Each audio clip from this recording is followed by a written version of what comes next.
Dia 108, Levítico, capítulo 22.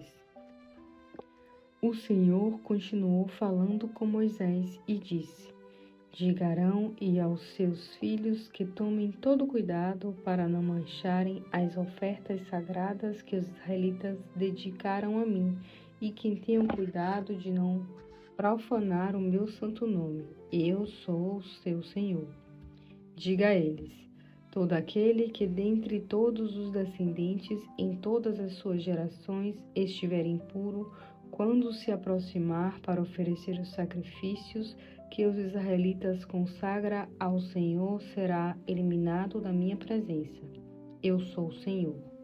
Nenhum descendente de Arão que tenha lepra ou um corrimento no membro poderá comer dos sacrifícios santos até que fique puro.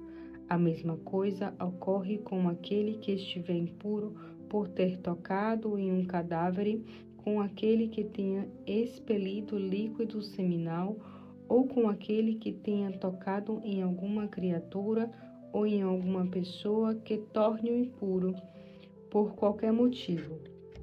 Esse sacerdote ficará impuro até a tarde, e só depois de tomar banho poderá comer das ofertas sagradas. Depois do pôr do sol, estará puro e só então poderá comer das ofertas sagradas, pois ele depende desses alimentos sagrados para viver.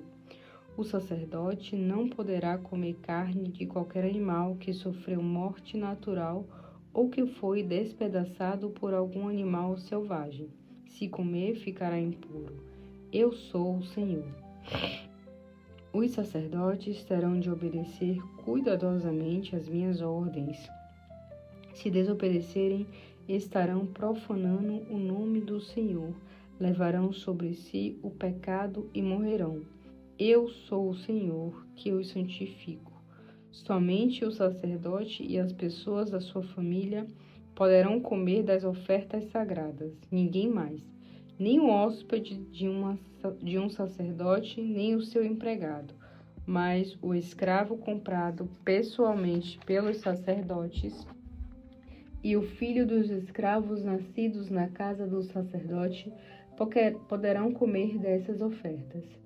Se a filha de um sacerdote casar-se com um estrangeiro, não poderá comer das ofertas sagradas. Mas se a filha do sacerdote ficar viúva ou se divorciar e não tiver filhos e voltar a viver na casa do pai, como a sua mocidade, poderá comer das ofertas sagradas. Fique claro, porém, que ninguém que não pertence às famílias dos sacerdotes poderá comer deste alimento. Se alguém sem intenção comer das ofertas sagradas, deverá restituir ao sacerdote uma porção igual àquela que comeu e acrescentar 1/5 do seu valor. Os sacerdotes não profanarão as ofertas sagradas trazidas pelo povo de Israel ao Senhor. Eles não permitirão que as ofertas sejam comidas por quem não tem esse direito.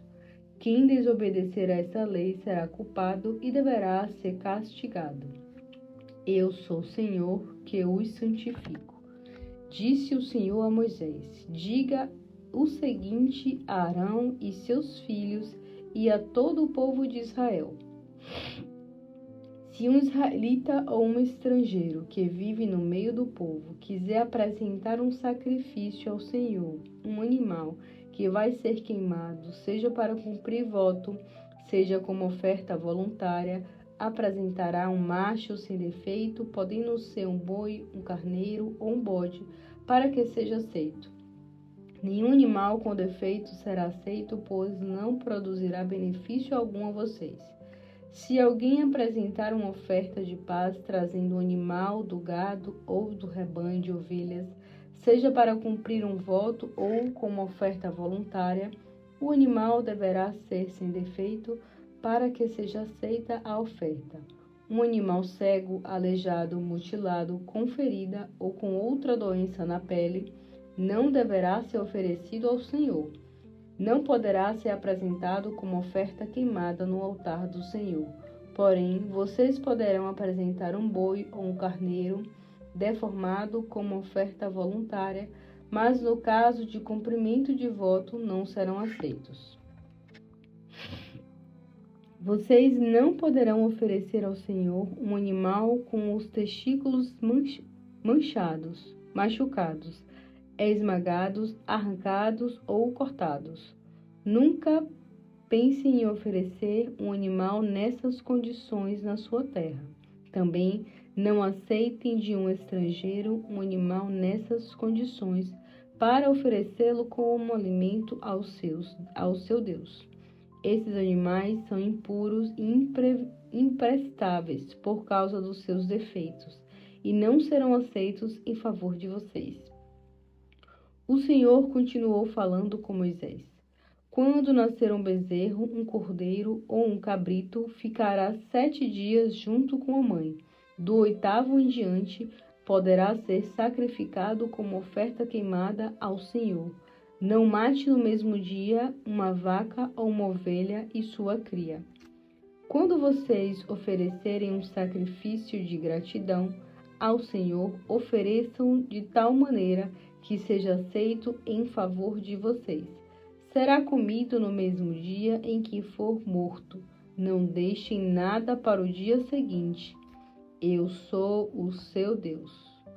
Abençoe rigorosamente os meus mandamentos, obedeçam rigorosamente os meus mandamentos e coloquem-nos em prática. Eu sou o Senhor. Não profanem o meu santo nome. Deem a mim o lugar central e único no meio do povo de Israel. Pois eu, o Senhor, separei vocês para que sejam santos para mim. Eu tirei vocês do Egito para ser o Deus de vocês. Eu sou o seu Senhor. Salmos, capítulo 28. Ó Senhor, minha rocha, ouça os meus pedidos de ajuda. Não permaneçam calado. Se o Senhor não me responder, perderei a vontade de viver e morrerei. Ouça a minha súplica quando eu levantar as minhas mãos para o seu lugar santíssimo, quando clamar por socorro. Não me castigue junto com os homens perversos, com os malfeitores que desobedecem às suas leis. Eles são fingidos e falsos. Falam de paz quando seu coração está cheio de ódio. Dê a eles o castigo conforme os seus atos. Retribua-lhes de acordo com o que eles vivem, fazendo deles o que merecem. Eles são considerados os feitos do Senhor, nem dão valor às coisas que ele criou. Por isso, ele castigará e destruirá essas pessoas, nunca mais voltarão a erguer-se. Louvado seja o Senhor, porque ouviu os meus pedidos de ajuda. O Senhor é a minha força, o escudo que me protege de qualquer perigo. Nele eu confio de todo o meu coração e dele recebo ajuda. Por isso estou cheio de alegria e louvarei o Senhor com minhas canções. O Senhor é a força do seu povo. Ele protege e salva o seu escolhido. Ó Senhor, salve o seu povo e cubra de bênçãos o povo que lhe pertence.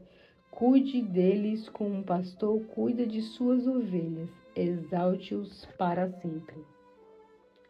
Salmos, capítulo 29. Louvem o Senhor, seres celestiais.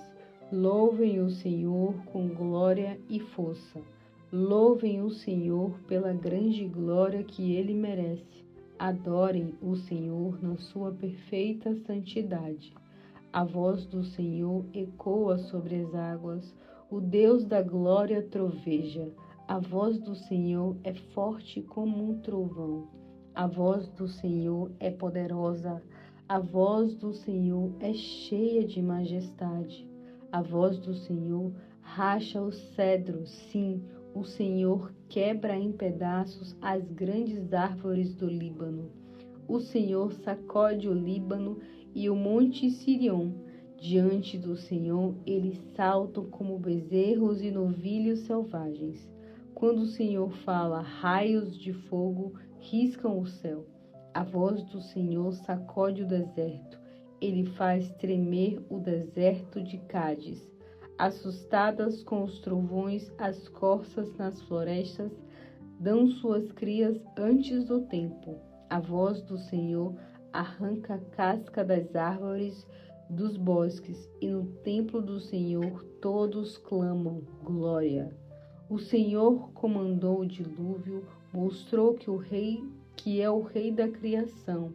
Sim, o Senhor é o rei eterno. Aleluia.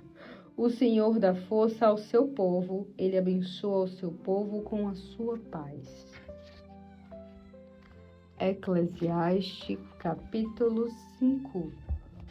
Quando você entra no templo de Deus, tenha cuidado. Não ofereça o seu sacrifício como fazem os tolos que não sabem que estão agindo mal. Não seja tolo a ponto de pensar em fazer promessas apressadas a Deus. Ele está lá no céu e você aqui embaixo, na terra. Por isso, fale bem pouco. Quando uma pessoa trabalha muito, tem muitos sonhos. Quem é tolo fala demais e diz muitas bobagens. Por isso, quando você fizer um voto a Deus, não se demore em cumprir o que prometeu, porque Deus não se agrada nos tolos. Cumpra sempre as promessas que faz a Deus. É muito melhor não prometer e fazer alguma coisa do que prometer e depois não cumprir.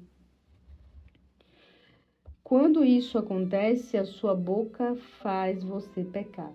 Não tente se defender dizendo ao mensageiro de Deus que foi um engano fazer aquela promessa. Isso deixaria Deus muito irado e ele poderia até destruir tudo que você conseguiu ajuntar. Ficar apenas sonhando em vez de trabalhar é tolice, e quem fala demais acaba estragando a sua vida. Em vez de viver assim, respeite e obedeça a Deus. Se em algum lugar você ouvir o rico explorando o pobre e vir que lhes são negados o direito e a justiça, não se surpreenda. Cada autoridade tem alguém mais importante acima dela e ela também tem superiores acima dela. Mesmo assim, é vantagem a nação ter um rei que a governe e atire proveito das colheitas. A pessoa que ama o dinheiro nunca tem o suficiente. Quem ama as riquezas jamais ficará satisfeito com o que ganha. Isso também é ilusão. Quanto mais se tem, mais se gasta. Qual é então a vantagem da riqueza, se não ver o dinheiro fugir rapidamente de nossas mãos? O homem que se esforça em seu trabalho dorme bem, quer coma pouco ou muito, mas o rico fica sempre preocupado e não consegue dormir direito. Há ainda outro problema sério que eu vi debaixo do sol. Riquezas acumuladas para a infelicidade dos seus donos e dinheiro aplicado em maus negócios que acabam com a herança que devia ficar para os filhos. O homem sai nu do ventre de sua mãe, como veio, assim vai. Apesar de todo o seu trabalho, não poderá levar nada desta vida. Isso, como já disse, é um problema sério. Nós vamos embora deste mundo do jeito que chegamos. O que o homem obtém do seu esforço tentando pegar o vento? Vai viver como um infeliz para o resto da vida, desanimado, doente e aborrecido. Pelo menos, uma coisa boa há em tudo isso. Vale a pena o homem comer e beber, aceitar o seu lugar na vida e aproveitar tudo o que conseguir com o seu trabalho debaixo do sol durante os poucos dias que Deus o deixou viver, pois essa é a sua recompensa.